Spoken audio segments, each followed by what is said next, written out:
You're watching Dancehall, and news TV on YouTube, spending many years behind bars, has clearly not changed Buju Banton's conscious spirit, love for humanity and commitment to sending a message that is right for humanity.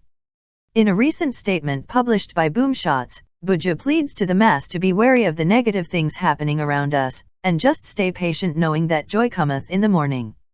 Here is the full statement from Buju Banton.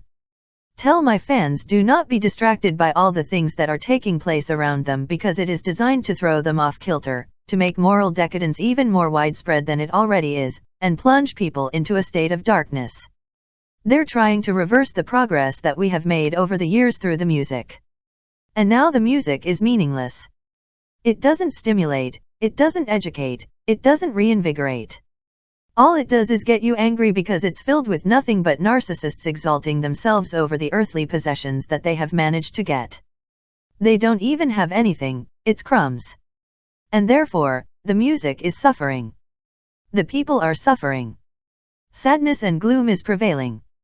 It's widespread. But be patient. Because suffering may endure for the night, but joy cometh in the morning. Thanks for watching. Don't forget to like, subscribe and share. So until the next video. Have a prosperous 2018. I'm out.